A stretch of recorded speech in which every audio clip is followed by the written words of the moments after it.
오늘은 목사님 건강검진으로 인해서 제가 이 새벽 예배 말씀을 전하도록 하겠습니다. 함께 먼저 기도드리시겠습니다. 하나님 아버지, 오늘도 이 하루도 저희가 주님 안에서 하나님을 바라보며 또 늘 하나님과 함께하는 그 기쁨을 누리며 살아가기를 원하옵나이다.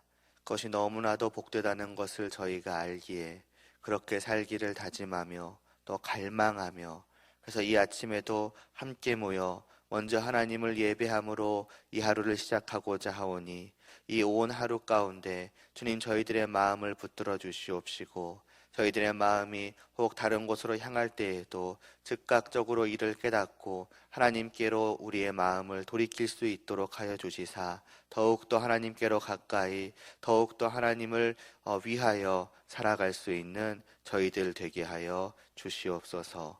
예수님의 이름으로 기도드리옵나이다. 아멘. 오늘 보실 말씀 데살로니가전서 2장 4절 말씀입니다.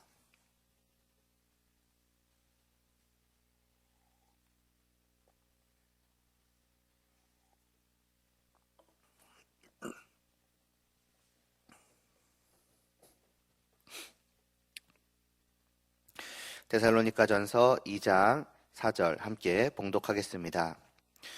오직 하나님께 옳게 여기심을 입어 복음을 위탁받았으니 우리가 이와 같이 말함은 사람을 기쁘게 하려 함이 아니요 오직 우리 마음을 감찰하시는 하나님을 기쁘시게 하려 함이라. 아멘.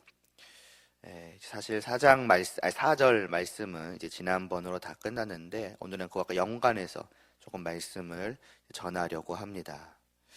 2장에 들어와서 지금까지 이제 데살로니가에서 바울이 어려움 가운데서도 복음을 전하면서 어떤 간사함이든 또 부정이든 속임수든 이제 그런 식으로 하지 않았던 그 이유가 그들이 자기들을 누구라고 생각하고 있느냐에 달려 있었다는 것을 보았습니다.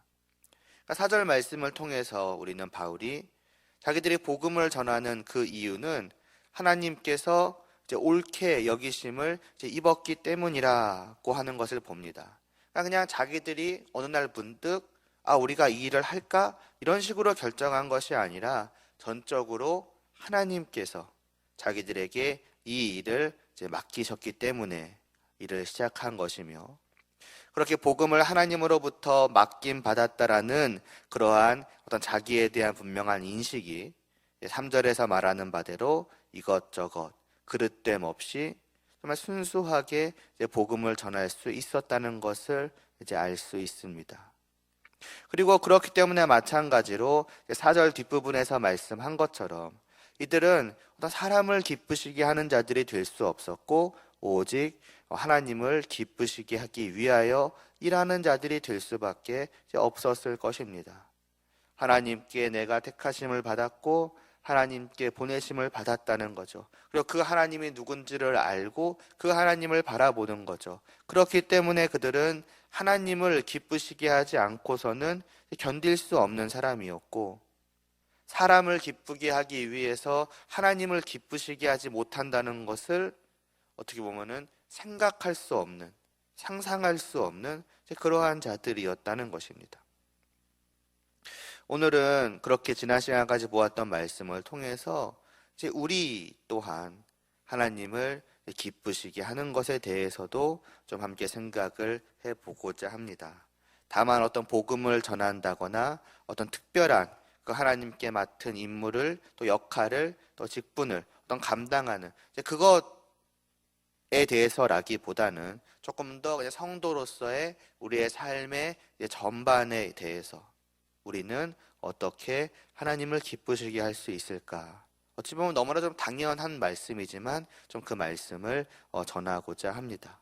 분명 그러한 마음은 우리 안에 있을 것입니다. 하나님을 기쁘시게 하기 원하는 마음 말입니다. 왜냐하면 우리 역시도 성도로서 이 사도 바울이나 그와 함께 복음을 전하는 자들처럼 정말 이런 우리를 하나님께서 정말 기뻐하시고 좋게 여기셔서 성도 삼으시고 자녀 삼으시고 또 함께 하셨다는 것을 알기 때문에 마찬가지로 사람을 기쁘게 하기 위해서 하나님을 기쁘시게 하지 못한다? 혹은 다른 무언가로 인해서 하나님이 나의 그 모든 것을 바라보시고 내 마음을 보시고 때로는 싫어하시거나 때로는 실망하시거나 때로는 화내시거나 라고 하는 그러한 것들을 어찌 보면 하나님을 향한 나의 마음이 견뎌할 수가 없는 것이 기본적인 우리의 어떤 마음 또 바램이기 때문입니다. 그럼 어떻게 하나님을 기쁘시게 할 것이냐는 것입니다. 이 사도 바울 또 그의 일행과 마찬가지로 또 이 당시 데살로니가 교회 모든 성도들과 마찬가지로 우리 역시도 오직 은혜로, 그러니까 행위가 아닌 믿음으로, 나의 공로가 아닌 오직 예수 그리스도의 공로로 말미암아서 구원을 받은 자들입니다. 그러므로 우리의 구원은 오직 주님으로 말미암아 주님 안에서 완성이 되었고, 그렇기 때문에 이를 위해서, 또 다르게 말하자면은 주님 안에서 하나님과 화평을 누리기 위해서 우리가 거기에 무언가를 더할 것은 하나도 없습니다. 그렇기 때문에 이제 우리는 이 완성되어서 우리에게 주어진 이 구원의 혜택을, 그러니까 구원의 기쁨을, 구원의 복락을 이제 마음껏 누리기만 하면 되는 것처럼 보입니다. 아니, 되는 것처럼 보이는 것이 아니라 그것이 맞습니다. 이제 누리면 됩니다. 그런데 문제는 그것을 누리는 방법입니다. 믿어 구원을 받은 우리는 이제 이 땅에서 어떻게 그 복됨을 누려갈 것인가 라고 할 때에 간혹 어떤 사람들은 이런 생각을 합니다. 내가 마음대로 이제 살아가는 것, 내가 눈치 안 보고 하고 싶은 대로 하며 살아가는 것이 그 복됨을 누리는 것이라고 생각을 하는 것입니다. 좀 더 정확하게 말해서는 율법 없이 아무 것에도 얽매이지 않고 곧 하나님의 뜻마저 떠나서 자유롭게 사는 것이 복됨을 누리는 것이다. 왜냐? 우리는 나의 행위로 구원을 받은 것이 아니며 내 행위에 상관없이 주님으로 말미암아 구원을 받은 자요, 그것이 완성된 자이기 때문에 내가 무엇을 하든지 그것은 나의 구원에 아무런 영향을 미칠 수가 없다는 것이지요. 다르게 말하자면 내가 무엇을 하든지 하나님의 관계에 영향이 미쳐지지 않는 것 아닌가라는 생각을 하는 것입니다. 그러니까 하고 싶은 대로 마음껏 살아도 되겠거니 하는 그러한 생각을 가진 사람들을 이제 무율법주의자들이라고 합니다. 그러니까 하나님께서 우리에게 명령하시고 요구하시는 모든 법은 그냥 구약 시대, 옛 시대에나 지켰어야 하는 것이지 이 신약의 시대, 복음의 시대를 살아가는 우리에게는 아무런 필요가 없는 것이다 라고 주장을 하기 때문에 그렇게 우리는 그 사람들을 부릅니다. 자, 그런데 그들이 잘못 생각하고 있는 것이 몇 가지가 있습니다. 먼저는 그들이 이 율법이라는 것에 대해서 오해를 하고 있다는 것이지요. 그들은 율법 하면은 구약의 말씀을 떠올리며 특별히 모세의 시대에 주어졌던 하나님의 명령들을 생각하기가 쉬울 것입니다. 말하자면 그 구약의 시대에 이스라엘 나라에서 필요했던 법이라고 생각을 합니다. 그러나 사실 율법이라 하는 것은 더 광범위합니다. 성경 전체에 나타나 있는 하나님의 모든 명령을 의미합니다.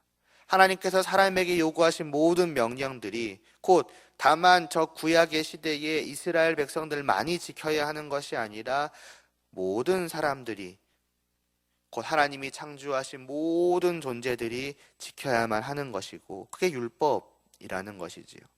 그리고 그러한 명령은 다만 그 모세오경에만 기록된 것이 아니라 구약 전체에 곳곳에 퍼져 있으며 심지어 신약에 와서도 많은 명령들이 성도에게 주어지는 것을 볼 수 있습니다.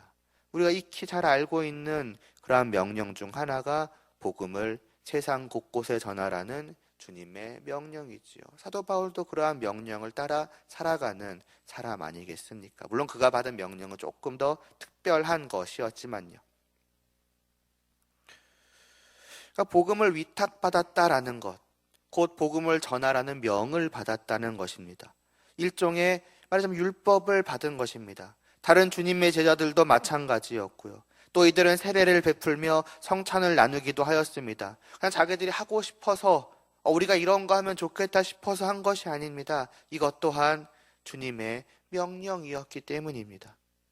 그것을 명령이라고 말하든 법이라고 말하든 표현만 다를 뿐 본질은 똑같습니다. 주님의 말씀, 곧 우리를 향하신 주님의 요구가, 주님의 뜻이 우리에게 특별한 행동을 하도록 혹은 특별한 행동을 하지 않도록 강제하는 것입니다. 물론 성도들 스스로가 그 말씀에 기꺼이 자원하여서 강제되는 것이지만 말입니다.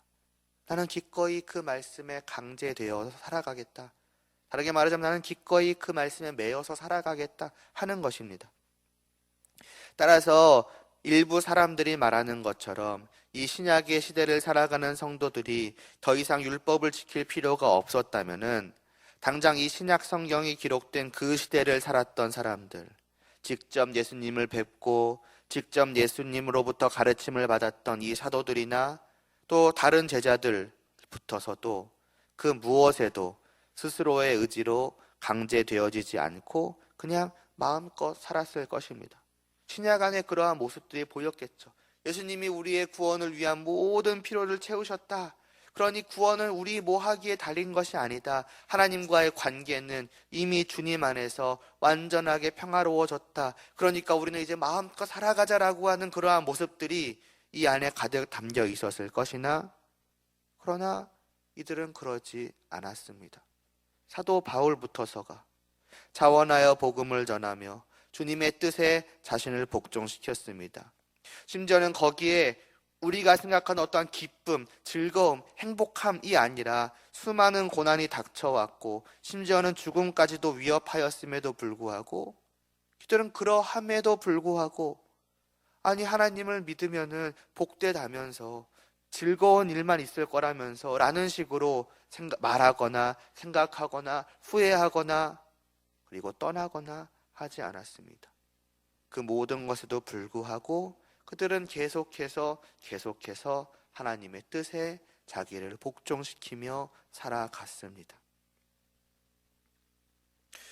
그런 의미에서 복음을 믿음으로 말미암아서 말하자면 그 율법으로부터 해방된 이 분들은 하나님의 아들이신 주님의 명령에 정말 철저하게 순종함으로써 오히려 그 누구보다도 가장 율법적으로 살아간 사람들이었다고 할 수 있을 것입니다.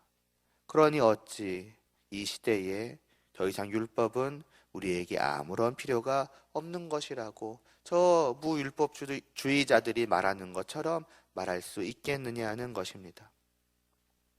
또한 그런 사람들이 잘못 알고 있는 것은 복음으로 말미암아 자유로워진 것이, 그러니까 구원을 위해서 율법을 온전히 지키는 것이 필요하다라는, 그러니까 율법을 통한 어떤 그 개인의 어떤 공로나 의의가 필요 없다, 거기에서 자유로워졌다라는 것이지 율법 그 자체에서 자유로워진 것은 아니라는 점입니다. 표현이 어떨지 모르지만 말하자면 율법은 다만 구원을 위한 어떤 도구, 구원을 얻기 위한 방법으로서 우리에게 주신 것이 아니라는 것이죠. 저들은 그런 식으로 생각을 하니까 이제는 필요 없지, 구원을 받았으니까 라고 생각을 하지만 다만 그걸 위해 주신 것이 아니라는 것입니다. 아니 사실 처음부터 어떻게 율법이 구원의 도구로 주어졌겠습니까? 죄인은 그것을 지킬 힘이 없는데요. 이는 하나님께서 처음 사람을 만드셨을 때, 곧 아담이 아직 죄를 짓지 않아서 구원을 받을 필요성 자체가 없었을 때에 이미 하나님께서 그에게 한 명령을, 말하자면 율법이죠, 그것을 주셨다는 것만을 보아도 알 수 있습니다. 선악을 알게 하는 나무의 열매를 먹지 말라 하는 명령, 곧 아담에게 주신 이 법은 그의 구원의 여부와 상관없이 하나님께서 창조하신 피조물이라면, 그리고 하나님과의 관계 속에 있는 그 복된 자들이라면 마땅히 행해야만 하는 것이 순종이다라는 것을 보여주며, 하나님을 향한 순종, 하나님의 법에 따르는 이것은 곧 모든 피조물들의 의무라는 것을 알게 됩니다. 다만 복된 의무이지요. 하나님과의 관계를 누려가는 방법이니까요. 또 달리 표현을 하자면 이 율법은 무엇이 선하고 악한지에 대한 하나님의 기준을 보여주는 것입니다. 율법의 내용이 선한 것이고, 그러므로 그것을 지키는 것이 옳은 것이며, 그것을 지키지 않는 것은 악하고 그릇된 것이라는 뜻입니다. 구원을 받지 않았다고 하여서 악을 행하는 것이 정당한 것이 될 수 없으며, 선을 행하는 모든 것은 당연히 사람이 추구해야 할 마땅한 바입니다. 그것은 구원을 받을 이후로도 마찬가지입니다.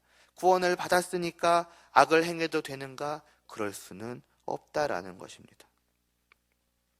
따라서 율법은 사람이 죄인 되었을 때에 하나님께서 그들을 구원하기 위해 비로소 만드신 도구가 아니라, 너희가 죄를 지었으니 구원을 얻어야 되지 않겠느냐, 그러므로 내가 너희에게 율법을 주노니 이것을 철저하게 지켜서 구원을 얻어라는 그런 식으로 주신 것이 아니라, 처음부터 사람에게 하나님의 피조물로서 마땅히 행해야 할 선하고 의롭고 좋은 것이 무엇인지를 보여주시고 지키라 하신 것이며, 그래서 이 율법은 하나님께서 사람에게 요구하시는 본분이다, 마땅한 바이다 라고도 가르치는 것입니다.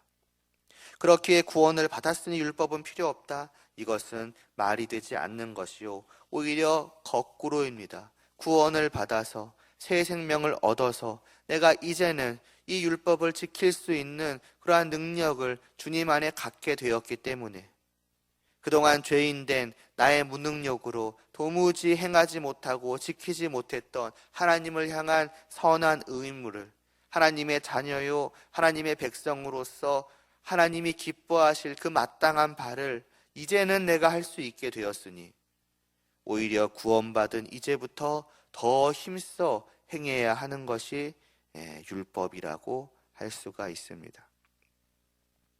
더욱이 율법을 행하는 것은 이미 좀 전에 말씀드려버렸지만 단지 그것이 사람의 본분이기 때문만도 아닙니다. 그냥 당연히 해야 되는 의무이기 때문만도 아닙니다.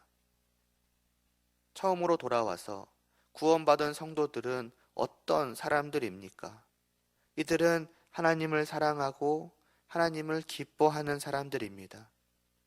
베드로전서 1장 6절에서 8절에 보면 믿음을 가진 성도는 주님을 사랑하고 주님을 말로 표현할 수 없이 기뻐함으로써 고난이 닥쳐올지라도 잠시 어려워하나 곧 크게 기뻐할 자들이라고 합니다. 이 세상의 그 어떤 고난으로 인한 근심도 걱정도 정말 크나큰 기쁨으로 덮어버릴 정도로 온 마음 가득한 주님에 대한 사랑과 기쁨을 가진 자들이 성도라는 것입니다. 그럼 그런 사람들이 그 마음 속에서 생각하고 원하는 것이 무엇이겠습니까? 다른 것이 아닙니다. 주님과 늘 함께하는 것이고, 더 주님과 가까워져 가는 것이고, 자신이 사랑하고 기뻐하는 그 주님이 기뻐하시는 것, 나로 말미암아서 주님이 기뻐하시는 그것을 그는 바랄 것입니다. 오늘 말씀을 시작하면 말씀드렸던 것처럼 하나님을 기쁘시게 하는 것이야말로 단순히 내가 의무니까 하는 것이 아니라 그냥 하나님을 알고 하나님을 사랑하는 성도된 나의 갈망이라는 것입니다. 무엇을 원하십니까? 다른 것이 아니라 하나님이 나를 보시고 기뻐하시는 그것을 원하십니다라는 말이 자연스럽게 내 마음에서 흘러나오는 것이 어쩌면 성도라는 것입니다. 하나님의 자녀라는 것입니다. 반대로 이러한 사람에게 있어서 무엇이 진정으로 슬프고 괴로운 것인가? 그것은 주님이 자신을 외면하시는 것이고 주님이 나를 봄으로 말미암아서 아까도 말씀드렸던 것처럼 슬퍼하시는 것, 내 그 모든 행동에 싫어하시는 것, 말하자면 사람으로 말하자면 얼굴을 찌푸리시는 것, 근심하시는 것, 그 모습을 보는 것이 나에게 있어서는 정말 괴로운 일이 될 것입니다. 따라서 이러한 신자는 늘 내가 그렇다면 어떻게 주님을 기쁘시게 할 것인가를 찾고 이를 행하고자 애쓸 것입니다. 말하자면 주님이 나에게 원하는 것이 무엇인지를 찾고 그것을 행하지 않고서는 견뎌할 수 없는 자들인 것입니다. 너무 그것을 원하는 것입니다. 그럼 무엇이 주님을 기쁘시게 하겠는가? 무엇이 하나님께서 그 성도들에게, 자기의 자녀들에게 요구하시는 것이겠는가? 다른 것이 아니라 이제 율법이라는 것이죠. 성경 안에 기록된 우리를 향하신 하나님의 모든 명령이요, 우리를 향하신 하나님의 모든 뜻이야말로 주님을 기쁘시게 하는 것입니다. 그러므로 우리를 향한 그 하나님의 말씀에, 하나님의 명령에, 하나님의 뜻에 순종하는 것이 참으로 그 하나님을 알고 사랑하며 기뻐하시기를 원하는 성도들이 적극적으로 추구하는 것입니다. 거듭 반복해서 오늘 4절 말씀 마지막도 그것을 잘 보여주지 않습니까? 왜 이들이 하나님의 명을 따라서 복음을 전하였습니까? 또 왜 그것을 간사함이나 부정이나 속임수나 자기들이 하고 싶은 방법대로 하는 것이 아니라 순수한 마음으로 하였습니까? 순수한 방법으로 하였습니까? 내가 이것을 하지 않으면 구원을 받지 못하기 때문이다. 그것이 아니었습니다. 그리고 이것이 나에게 의무이니까 다만 그것 때문도 아니었습니다. 오직 하나님을 기쁘시게 하기 위함이라고 하였습니다. 이것이 하나님을 기쁘시게 하는 것이기 때문에, 그리고 나는 그 하나님을 기쁘시게 하는 것을 무엇보다 원하기 때문에 나는 그 하나님의 뜻에 따라서 이와 같이 하노라는 것입니다. 이게 성도인 것이며 이것이 우리에게 여전히 율법이 필요하며 오히려 더욱더 적극적으로 그것을 행해야만 하는 이유라는 것입니다. 다음 시간, 그러니까 이번 주 금요일에 조금 더 이어서 보도록 하고요. 이제 오늘 하루도 우리는 이 세상을 살아갈 것인데 어떤 마음으로 살아갈 것인가, 우리가 이 시간 생각해 보아야 하겠습니다. 말할 것도 없이 우리 안에는 분명 하나님을 향한 사랑이, 하나님을 기쁘시게 하고자 하는 그 마음이 분명히 있을 것입니다. 그렇다면 그 마음을 가지고 실제로 어떻게 살아가야 하는가? 답은 너무나 당연하지만 하나입니다. 이 안에 우리가 하나님을 기쁘시게 하기 위한 모든 방법이 담겨 있습니다. 반대로 말하자면 이 말씀을 떠나서 마음 먹고 생각하고 말하고 행동하는 그 모든 것들은 결국 하나님을 기쁘시게 하지 못하는 것이 된다는 것입니다. 그러므로 우리는 더욱더 말씀을 가까이 하며 날마다 말씀을 묵상하며 그 말씀이 인도하는 대로 살아가기를 즐거워하고 기꺼이 그리해야 할 줄로 믿습니다. 기도드리시겠습니다. 하나님 아버지, 이 하루도 저희가 하나님을 바라보며 하나님을 기쁘시게 하기 위하여 살아가기를 원합니다. 우리의 마음을 감찰하시는 하나님께서 우리의 모든 것을 보시고서 언제나 즐거워하시고 기뻐하시고 미소 지으시기를 원하옵나이다. 그러하오니 이 하루도 저희가 이 말씀을 더욱더 가까이 하게 하여 주시옵소서. 이 말씀을 멀리하지 않게 하여 주시옵소서. 오직 말씀에 따라 하나님이 나에게 무엇을 원하실 것인가를 모든 삶 속에서 하나하나 생각을 하면서 그대로 따라 순종해 갈 때에 그러한 저희를 바라보시는 하나님이 기뻐하시는 모습이야말로 저희들에게 그 무엇과도 비교할 수 없는 큰 행복이 되게 하여 주시옵소서. 예수님의 이름으로 기도드리옵나이다.